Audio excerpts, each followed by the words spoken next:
निर्वाण प्रथा सुनो सुनो ये बुद्ध कथा। हर दिन के पल को चेतना में जियो, जो पीछे चला गया उसका ना राग मन में हो, ना ही आने वाले कल के सपनों की नींद में डूबे रहो।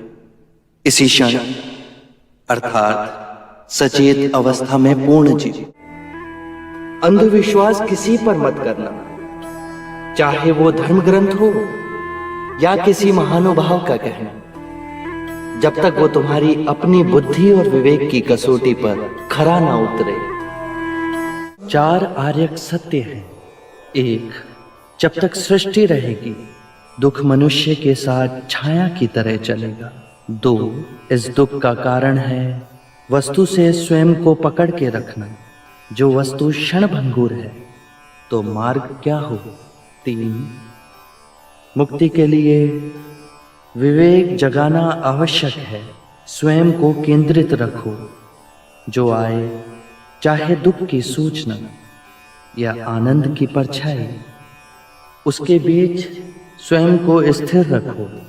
4, इस मार्ग पर दुख के बंधन टूटेंगे और परम सत्य की उपलब्धि होगी। ये संसार जिसे हम यथार्थ मानते हैं दुख और पीड़ा का क्षणभंगुर खेल है।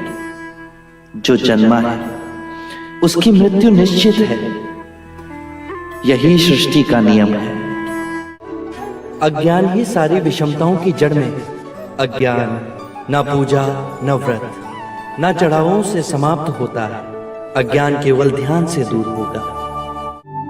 सौंदर्य अनित्य है, इसीलिए भाव बोध से मुक्त पुरुष न सुंदरता से सम्मोहित होता है और न ही कुरूपता से विरक्त। जिस क्षण तुम्हारे अंतर में ये भाव उत्पन्न हुआ कि तुम पाप कर रहे थे, उसी क्षण तुमने स्वयं अपनी मुक्ति के मार्ग पर पहला पग धर दिया है।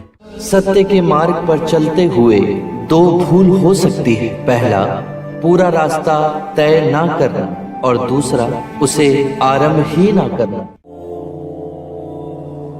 घृणा से घृणा नहीं मिटाई जा सकती। घृणा मिटती है केवल प्रेम से, और ये प्रकृति का अटल सिद्धांत है। जीवन मरण हर मनुष्य के जीवन का क्रम है। यदि हम चैतन्य हो इस पूरे विधान को समझें तो हर दिवस ऐसा जीवन जी सकते हैं जहां शांति, सद्बुद्धि, आनंद, संतोष का सर्वदा वास होगा। जोश से भयंकर कोई अग्नि नहीं, घृणा से भयंकर कोई जानवर नहीं, अविवेक से बढ़कर कोई जाल नहीं, लालच से बढ़कर कोई बाधा नहीं।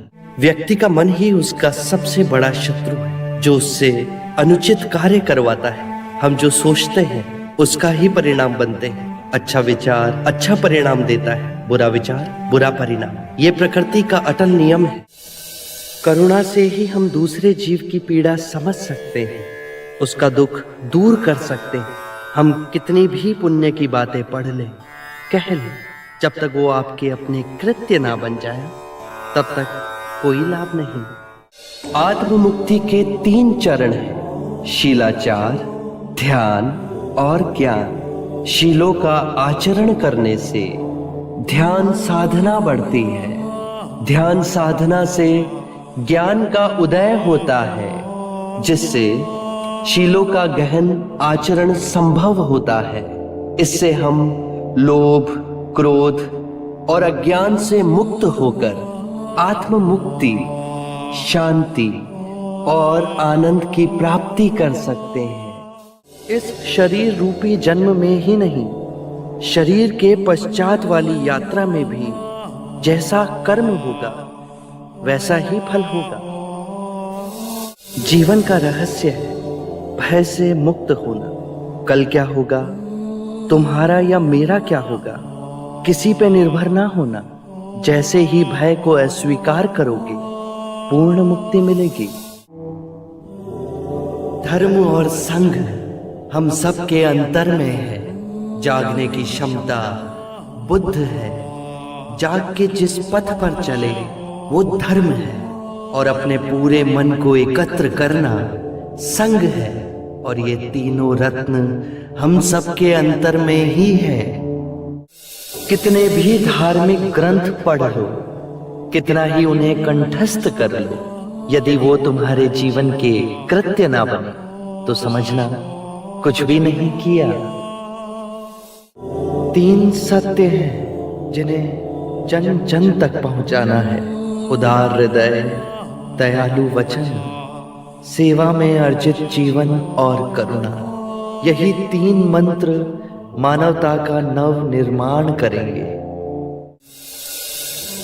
मृत्यु का भय उसे ना होगा जिसने अपना जीवन बुद्धिमानी से जिया हो। ये शरीर तो नश्वर है, पर मेरी वाणी, मेरे सूत्र बन सदैव आप लोगों के पथ को प्रकाशमयी करेंगे। अपो दीपो भव, अपना दिया स्वयं बनना, अपने बुद्ध को पहचानना। जागो और धर्म के मार्ग पे चलो, अपने अंतर के संग को साधो। अपनी शरण में जानो, किसी को ना खोजना। जो है सब अस्थिर है, उसके बीच स्थिर रहना। परिश्रम से निरंतर संघर्ष करना, कभी हार ना मानना। बुद्धं शरणं गच्छामि, धम्मं शरणं गच्छामि,